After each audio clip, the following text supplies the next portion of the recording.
5 teenagers were arrested in connection to burglaries in Florida when it was revealed that the burglars stole 2 urns, thinking they were stealing drugs. The group robbed a woman's home in Silver Spring Shores and stole the ashes of her father and 2 of her dogs. The thieves thought they were stealing either heroin or cocaine, but they soon realized their mistake upon snorting the content. What exactly made them think the woman owned illegal drugs, or that she would keep them in an urn, remains a mystery.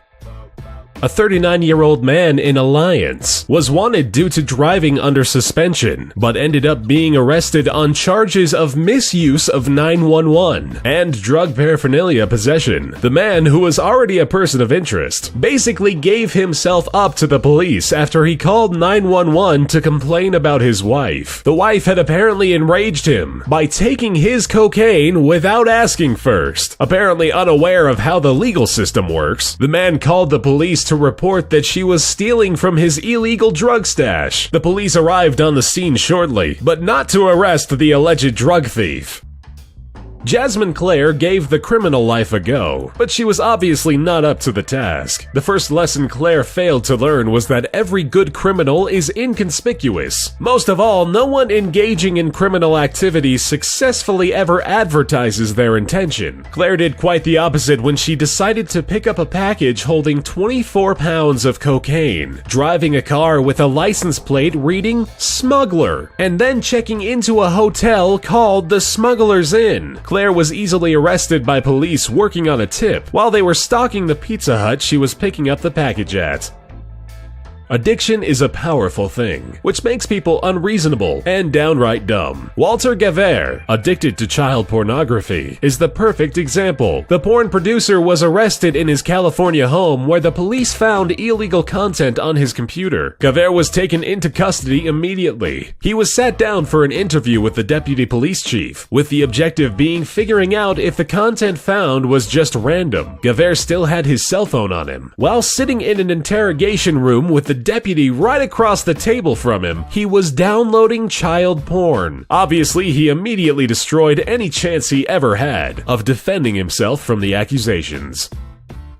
A group of men were operating a drugs factory in South Wales. They seemed to be quite professional, using 9,000 square feet to grow cannabis in insulated boxes. The group was well organized, hiding their business from the company they rented the storage units from. The only flaw in their plan was the fact that the storage units they were using were right next door to the police. Overconfidence seems to be the greatest flaw in this operation. No matter how well you think you know the tricks of your trade, carrying out an illegal industrial-sized operation just behind police headquarters is never a good idea. A pair of shoplifters managed to make it out of Target with a whole stash of stolen DVDs. The 2 young men were very proud of themselves and, full of excitement, contemplated a career in crime. Unfortunately for them, luck was not on their side. By some incredible twist of fate, one of the shoplifters accidentally dialed 911 on the unlocked cell phone resting in his pocket. The 911 operator listening on the other side witnessed the entire conversation about the amazing crime the 2 so easily committed. The overheard bragging cut their criminal careers short. The Lakeview Police Department made an easy arrest simply by playing a game of Marco Polo with the suspect. The man arrested for trespassing caught the attention of the police when he decided to leave an El Lago restaurant without paying his bill. The man proceeded to enter a vacant building right across the street, which the police followed him into. The officer who was searching the building had quite a sense of humor and didn't expect to find the man at all, so he jokingly called out, "Marco," while looking for the suspect. Quite unexpectedly, the man gave his location away by yelling "Polo" right back at the officer. Darren Kimpton learned that timing is everything the hard way. The 49-year-old heroin addict failed at 2 attempts of robbery on the same night. The first house turned out to be too big of a challenge, and Kimpton failed to get inside. What he did do, though, was cut himself and leave his DNA on the scene. He then proceeded to attempt to burglarize another house, one that the police were already inside of over an unrelated incident. The house in question had already been robbed the same night, and the police were inside interviewing the owner when Kimpton carelessly broke in.